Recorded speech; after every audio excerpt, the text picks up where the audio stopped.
কিছু বলবে? তুমি তো গার্মেন্টসকে ভালোবাসো, তাহলে কেন এই অপবাদ?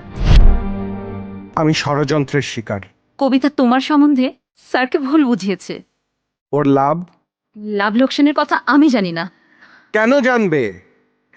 যে মেয়ে আমার একটু ভালোবাসা পাওয়ার জন্য পাগলের মতো হয়ে থাকে, সে ভাইয়ার কাছে আমাকে ভুল বোঝাবে?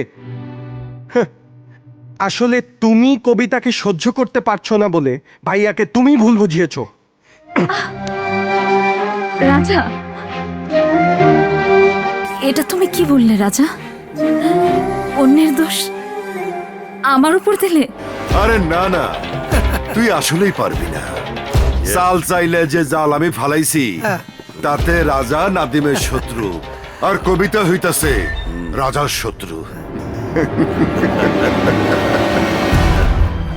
আর সুযোগ বুঝিয়া কবিতা হইব আমার শিকার।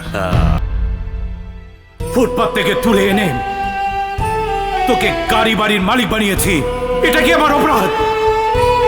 সুটেড বুটেড হয়েছিস, গায়ে সেন্ট মেখে চলিস, এগুলো কার অবদান? যার শরীরে থাকার কথা ছিল নর্দমার দুর্গন্ধ, একটা বস্তির ফকিন্নির ছেলে কোনোদিন আমার ভাই হতে পারে না। যাকে আমি নিজের ভাইয়ের মতো জেনেছি, সেও আমাকে ভুল বুঝে বের করে দিল। হে আল্লাহ, তুই বল, আমার মা কি অপরাধ করেছিল? যদি অপরাধ করে থাকে তবে আমার মাকে ফিরিয়ে দে। আমি জবাব চাবো তার কাছে, আমি জবাব চাবো। এই!